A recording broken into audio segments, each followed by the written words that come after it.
What if solar waste could be repurposed to charge electric vehicles?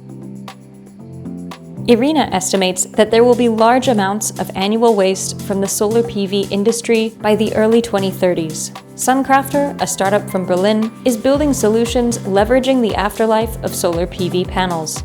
Lisa Wendzich started the company with a mission to expand energy access through off-grid solar solutions. Initially, it built and marketed charging stations with Second Life PV for outdoor events like music festivals, but had to refocus when the pandemic hit. So in 2018, we were thinking the first time we could really apply this off-grid charging to micromobility, and no one had done that yet. And we were pitching that a little bit here and there, but we were really busy in our other business sectors. And then the pandemic hit, and this was kind of like a huge crisis. The company turned upside down. But it was also the point where we could really refocus. So we tried to make out of the catastrophe a virtue, and we decided to just give it everything for powering micromobility. The micromobility charging stations have already been installed with a university partner. We started 2019 in basically bringing our product onto the street. And our first customer, we were really lucky, was the University of Bochum, which is doing a lot of experimenting around infrastructure for micromobility. And our charging station, like basically the single city hubs, the single units of 1 square meter each, were connected up to an array of 10 charging stations to power 3 e-mopeds. So it's the largest form of light electric vehicle basically we're powering at their site. Lisa and the Suncrafter team have a clear vision about how to leverage widespread uptake of the scooters and mopeds that flooded cities in 2018.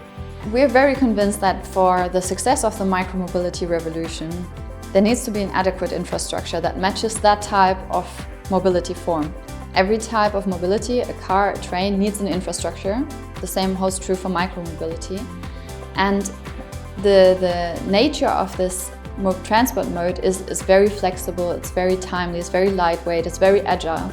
And our infrastructure tries to match exactly that by being off-grid. So there's no planning times, there's no installation times, there's not so many bureaucratic hurdles if you go off-grid. And that's why we think that a very decentralized and agile infrastructure, which we can create with off-grid solar, is exactly the perfect match for this type of mobility.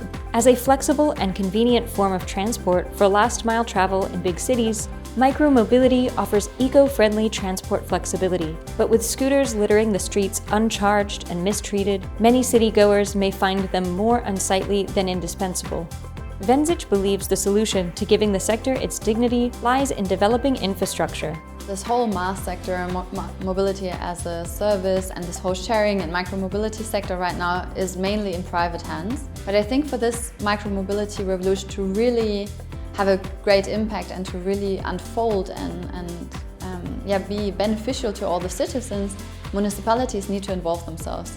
And so here as well, we need municipalities in governance and policy to regulate infrastructure for micromobility, to enable micromobility, and not just put fleet caps on and not just over-regulate the sector to make it die, because it has enormous potential to make cities a better, greener, more sustainable place.